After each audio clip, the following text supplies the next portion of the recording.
दोस्तों, एक मछुआरा अपने दोस्त के साथ एक छोटी सी बोट लेके पैसिफिक ओशन की तरफ बढ़ता है, जहाँ पे इन्हें समुंदर के अंदर सिर्फ 30 घंटे बिताने होते हैं, मगर इन्हें समुंदर से वापस लौटने में पूरे 14 महीनों का वक्त लग जाता है, क्योंकि ये लोग समुद्री तूफान का शिकार हो जाते हैं। दोस्तों, आपको कैसा लगेगा कि आपको पूरे 14 महीनों के लिए समुंदर के अंदर छोड़ दिया जाए, समुंदर के बीचों बीच एक ऐसी छोटी बोट पे छोड़ दिया जाए जिसका कंट्रोल भी आपके हाथ में ना हो, जहां समुंदर की तेज लहरें आपको इधर उधर धकेल रही हों, कि आपकी आवाज़ सुनने वाला भी दूर दूर कहीं ना हो, ना ही आपके सर के ऊपर छत हो और ना ही सोने के लिए कोई खुश्क जगह, ना आपके लिए खाने के लिए कुछ हो और ना आपके पीने के लिए कुछ हो। ऐसे में कैसे कोई इंसान 14 महीने वहाँ रह सकता है। दोस्तों, हमारा ये समुंदर इतना ज़्यादा बड़ा है कि इसका इस बात से भी पता लगाया जा सकता है कि अगर पैसिफिक ओशन के साहिल पे अर्थ पे ड्रिल से एक सुराख किया जाए तो इस ड्रिल का दूसरा हिस्सा भी अर्थ के दूसरे हिस्से से निकलेगा। हमारी अर्थ पे टोटल 5 ओशन है और इन ओशन में से सबसे बड़ा ओशन पैसिफिक ओशन है। ये ओशन 165 मिलियन स्क्वायर मीटर्स पे फैला हुआ है।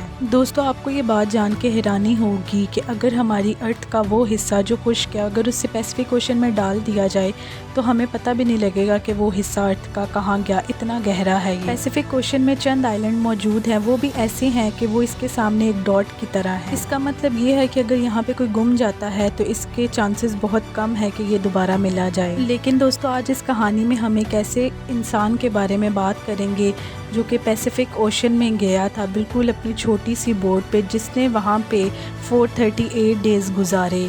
इसने ये दिन एक बहुत सी छोटी सी कश्ती पे गुजारे, ना वहाँ बैठने के लिए कुछ था और ना सोने के लिए।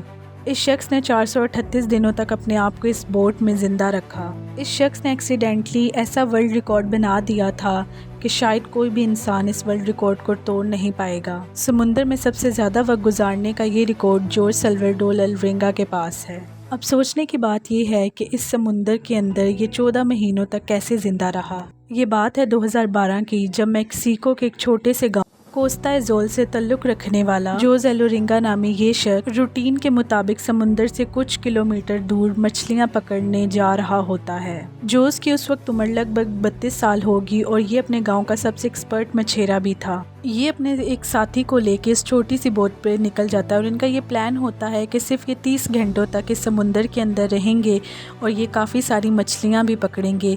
इनकी इस बोट का जो साइज़ होता है वो सिर्फ 7 फीट होता है और इस छोटी सी बोट में एक रेफ्रिजरेटर और एक इंजन होता है। ये रेफ्रिजरेटर में मछलियाँ स्टोर करेंगे। ये मैक्सिको के साहिल से तकरीबन 20 किलोमीटर आगे जाते हैं। फिर ये मछलियाँ पकड़ने के लिए जाल बिछाते हैं, लेकिन उसी टाइम दोस्तों इतना तेज़ तूफ़ान आता है समुंदर में कि ये अपनी बोट का इंजन स्टार्ट करते हैं, लेकिन बोट का इंजन तब तक स्टार्ट नहीं होता और इसी तरह लहरों की वजह से ये लोग बहुत दूर निकल जाते हैं और तकरीबन 6 घंटों तक ये लहरें इसी तरह शिद्दत से इन्हें ओशन के बीचों बीच ले आती हैं। इस वक्त इन्हें कुछ नहीं पता होता कि ये समुंदर में किस जगह पे होते हैं और इनकी बोट पे जो सामान भी होता है वो भी ये खो बैठते हैं उस तूफ़ान की वजह से। अब इनके पास एक ही रास्ता था कि ये बोट का इंजन ठीक करें और बोट को मैक्सिको की तरफ अंदाजे से ही ले चलें।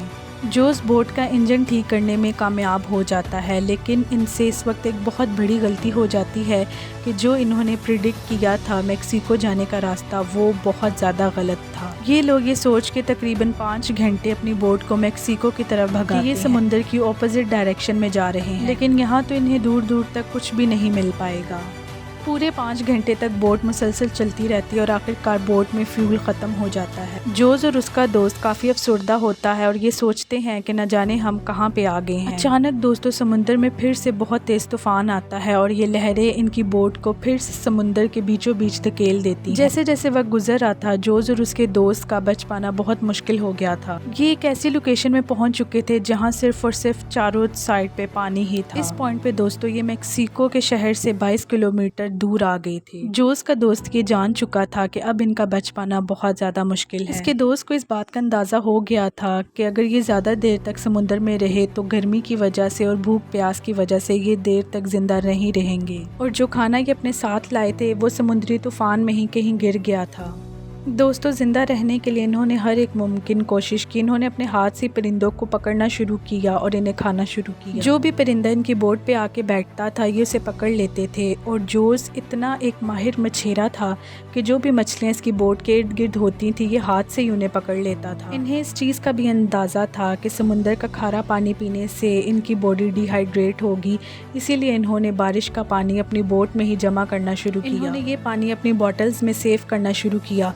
लेकिन दोस्तों काफ़ी दिनों तक जब बारिश नहीं पड़ती थी तो ये लोग फ़िश और टर्टल का खून पी के गुजारा करते थे। दोस्तों जब पानी ने बिल्कुल नहीं मिलता था तो ये अपना यूरिन पी के ही अपनी डिहाइड्रेशन कम करते थे। इसी तरह दोस्तों दिन बीतते गए, लेकिन ये दोनों जिस मेंटल कंडीशन से जूझ रहे थे शायद वो हमारे लिए बहुत मुश्किल हो। दोस्तों 4 महीनों तक जोस का ये दोस्त इन सब से लड़ता रहा और फिर अचानक ये समुंदर में कूद के अपनी जान दे देता है। दोस्तों अब जोस के पास भी कोई नहीं होता और ये पूरे समुंदर में अकेला ही अब अपनी ज़िंदगी गुजारने लगता है। दोस्तों जोस की बोट इस वक्त इस पॉइंट पे मौजूद थी जिसे समुंदर का सबसे ज़्यादा खौफनाक हिस्सा कहा जाता है, क्योंकि यहाँ पे बहुत ज़्यादा खामोशी होती है। हर रोज़ अंधेरा होते ही समुंदर में ख़तरनाक जानवरों की आवाज़ें सुनाई देती। हमेशा इसे डर लगा रहता था कि कोई भी समुद्री जानवर इस पे हमला ना करे। दूसरी तरफ पानी की ठंडी लहरें इसे सोने नहीं देती थी। ये वो जगह थी जहाँ से ट्रांसपोर्ट शिप्स भी बहुत कम गुजरती थी। अब जोस को मेक्सिको छोड़े 6 महीने गुजर गए थे और यहाँ तक कि ये अपने दोस्त को भी खो चुका था। ये अब काफ़ी ज़्यादा साइको भी हो गया था और ये खुद से ही बातें करने लगता था।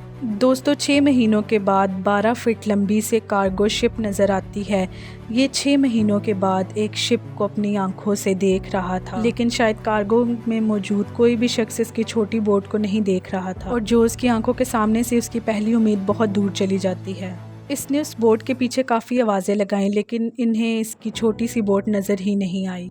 आप सोच सकते हैं कि समुंदर में 6 महीने रहने के बावजूद जब आपको कोई उम्मीद नज़र आए और वो उम्मीद भी चली जाए हाथ से तो आपको कैसा लगता है। दोस्तों तकरीबन 11 महीनों के बाद जोस अपनी इस बोट पे तकरीबन 8000 किलोमीटर का फासला तय कर चुका था। तो इसके कपड़े भी फट चुके थे और इतनी शदीद गर्मी हो चुकी थी कि जोस यहाँ काफ़ी मुश्किल से सरवाइव कर रहा था। अब इसकी हर एक उम्मीद टूट चुकी थी। अब इसके जिस्म में इतनी जान भी नहीं थी कि ये खुद खाने के लिए मछलियाँ पकड़ सकता। दोस्तों इसका जिस्म फुल डिहाइड्रेट हो चुका था और अब कोई उम्मीद नहीं थी, लेकिन इसी वक्त शायद समुंदर को भी इस पे रहम आ गया था। ये हर उम्मीद खो चुका था, लेकिन 30 जनवरी 2014 को इसे कुछ ऐसा नज़र आया कि एक नारियल यहाँ तैरता हुआ इसकी तरफ आ रहा था। दोस्तों 14 महीनों के बाद जब ये नारियल देखता है तो इसे समझ आ जाती है कि इसके पास कोई आइलैंड मौजूद है जहाँ पे नारियल दरख्तों से टूट टूट कर इसके पास आ रहे हैं। दोस्तों जोस को वहाँ एक आइलैंड नज़र आ रहा था। अब ये सच था या इसका वहम ये तो इसे भी नहीं पता था।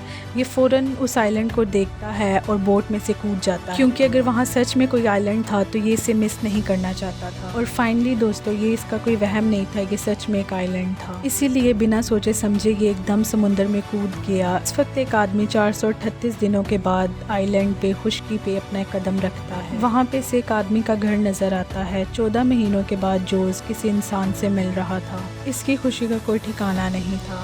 जोस को दोस्तों यकीन ही नहीं हो रहा था कि समुंदर में 14 महीने रहने के बाद भी आखिर वो कैसे बच गया। दोस्तों ये आइलैंड मार्शल आइलैंड का एक मिनी आइलैंड था और ये पॉइंट जोस के पॉइंट से तकरीबन 11,000 किलोमीटर दूर बनता था।